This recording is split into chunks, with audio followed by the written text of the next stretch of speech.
Balay sa Sagay City, Negros Occidental, ginsulod sa kawatan. Masobra 40,000 pesos nga valor sang cash, kag mga gamit sa balay gintaban. Nakatuto kay Lynn Pedraso. Naganilapta ang mga gamit sa sala, sa kusina, kag sa kwarto sang pamilya Balwarte sa Barangay Poblacion 1, Sagay City, sang ilagin pulian sang Domingo, Mayo 10. Bukas na ang mga kabinet, kag nag-ululukay ang mga bayo. Natong TV, why na? Ano TV? Masami wala kuno nagatiner ang pamilya sa sininga balay apang madamo pa sang gapit nga nakatago. Sang May 10, mga alas 9, ma'am, pag apre na ya ang gate dyan namon yung sa atupang gate. So pag sulod ko sa pertahan, lock man ang pertahan, ginabri ko sa yapi.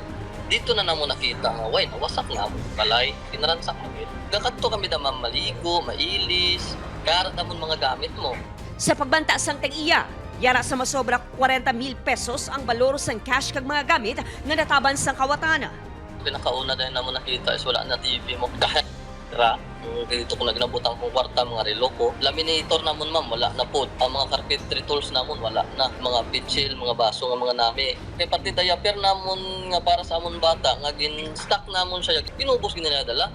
Wala sang CCTV sa lugar, rason nga wala sang ideya ang tag-iya kung pila ka mga persona ang nagransak sa ilabalay. Gin-report na sa Sagay City Police ang insidente, apang hindi pa makahatag sang detalye sa investigasyon ang kapulisan sang ginpakigangutan sa news team.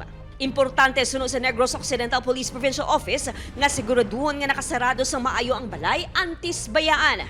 That leaves an ample opportunity sa mga nagapangita sa sansa nga magpangawat, just like ang natapuso niya wala kitang taong ginabalay. Secure first ang ilang ginabalay. Aileen Pedraso, 1 Western Visayas.